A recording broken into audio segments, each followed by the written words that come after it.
Hello viewers, আসসালামু আলাইকুম। আজ আমরা যে নতুন ব্লগটি নিয়ে হাজির হয়েছি সেটি হচ্ছে সিলেট জেলার কানাইঘাট উপজেলার একটি গুরুত্বপূর্ণ সড়ক দেখানোর জন্য। সেটি সিলেটের কানাইঘাট উপজেলা এবং জৈন্তাপুর উপজেলাকে সংযুক্ত করেছে যে সড়কটি, সেটি হচ্ছে হরিপুর টু গাছবাড়ি রোড। আমরা এখন হরিপুর থেকে গাছবাড়ির উদ্দেশ্যে রওনা দিচ্ছি। এই 17 কিলোমিটার এই রাস্তার সব অংশ আমি আপনাদেরকে দেখাবো। এটিকে সাবমার্সিবল রোড বলা যেতে পারে। এটি বর্ষা মৌসুমে রাস্তাটি পানির নিচে তলিয়ে যায়, আর শুকনো মৌসুমে এই রোডটি কিন্তু বেশি ওঠে। বিশেষ করে এই রোডটি শুকনো মৌসুমে চলাচলের উপযোগী থাকলেও বর্ষা মৌসুমে প্রায় সময় উপযোগী থাকে না।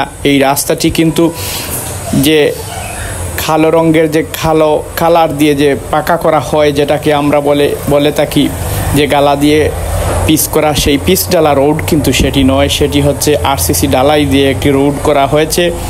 এই রুটটি দুটি উপজেলার দুটি ইউনিয়নকে একসাথে সংযুক্ত করেছে। এটি কিন্তু অত্যন্ত গুরুত্বপূর্ণ একটি সড়ক। এটি সিলেটের গাছবাড়ির অঞ্চলের যে সিলেটের কানাইঘাট উপজেলার দক্ষিণাঞ্চলের যে মানুষ, গাছবাড়ি কেন্দ্রিক 3টি ইউনিয়ন রাজাগঞ্জ, 8 নম্বর জিঙ্গাবাড়ি এবং 7 নম্বর দক্ষিণ বাণীগ্রাম এবং সদর ইউনিয়নের কিছু অংশের মানুষ কিন্তু এই রাস্তা ব্যবহার করে সিলেট নগরীর সাথে তাদের যাতায়াত করে থাকে। এখানে প্রতিদিন হাজার হাজার মানুষ সিলেট শহরে এই রাস্তা দিয়ে কিন্তু যাতায়াত করে থাকেন। এই শহরের সাথে সিলেটের শহরের সাথে গাছবাড়ি এবং কানাইঘাটের রাস্তার যে যোগাযোগের যে কয়েকটি মাধ্যম রয়েছে, এটিও একটি গুরুত্বপূর্ণ মাধ্যম হয়ে উঠেছে। কিন্তু এই কানাইঘাট উপজেলার প্রবেশদ্বার সেটি হচ্ছে একটি রাজাগঞ্জ, যেটি বুরহানুদ্দিন রোড, আরেকটি হচ্ছে চতুল ইউনিয়ন দিয়ে ঢুকছে, সেটি একটি প্রবেশদ্বার। সেটি হচ্ছে এই পার্শ্ববর্তী কানাইঘাট উপজেলার পার্শ্ববর্তী জৈন্তাপুর উপজেলার একটি ইউনিয়ন, দরবস্ত ইউনিয়ন দিয়ে প্রবেশ করা হয়। আরেকটি হচ্ছে জকিগঞ্জ উপজেলা পার্শ্ববর্তী কানাইঘাটেরই এই জকিগঞ্জ উপজেলার শাহবাগ দিয়ে প্রবেশ করা হয়।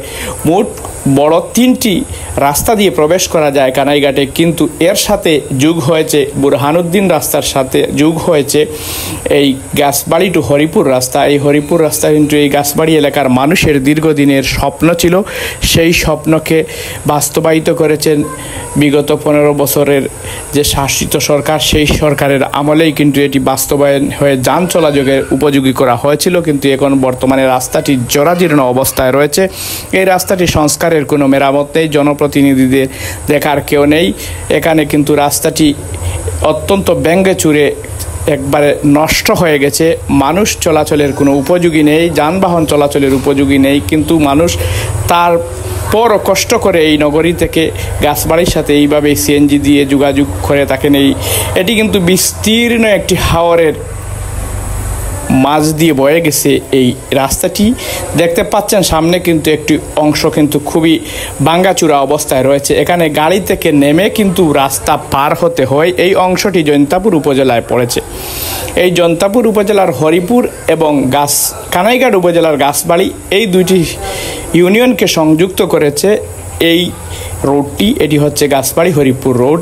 এই রোডটির সর্বশেষ চিত্র আমি আপনাদেরকে তুলে ধরব। দেশ এবং প্রবাস থেকে যারা আমাদের ভিডিওটি দেখছেন সবাইকে কমেন্ট করে মূল্যবান মতামত জানার জন্য আমি অনুরোধ করছি, আমাদের এইচ মিডিয়ার সাথে থাকুন। আপনারা কারা কারা এই রোডটি ব্যবহার করে থাকেন, আপনারা এই কমেন্ট করে আমাদেরকে মূল্যবান মতামত জানিয়ে দিবেন। এবং নতুন যারা আমাদের চ্যানেলটিকে সাবস্ক্রাইব করেন এবং বেল আইকনটি বাজিয়ে রাখবেন, পরবর্তীতে নিত্য নতুন ভিডিও আপনারা আপলোড করার সাথে সাথে যাতে আপনাদের এখানে নোটিফিকেশন চট করে চলে যেতে পারে।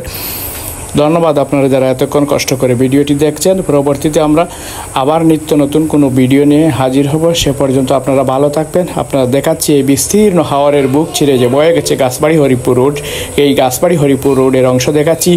এই যে বিস্তীর্ণ হাওর, সেটি 4টি উপজেলার মধ্যে এই হাওরটি কিন্তু তার বিস্তীর্ণতা ছড়িয়ে ছিটিয়ে রেখেছে। এই হাওরটির এক অংশ কানাইঘাট, এক অংশ কিন্তু জৈন্তাপুর, এক অংশ গোয়েনঘাট, এক অংশ গোলাপগঞ্জ, এক অংশ সিলেট সদরকে কেন্দ্রবৃত্ত হয়ে এই যে হাওর, সেই বিস্তীর্ণ বড় হাওর, যেটি সেই বড় হাওরের মাঝ দিয়ে বয়ে গেছে এই রোডটি। ধন্যবাদ।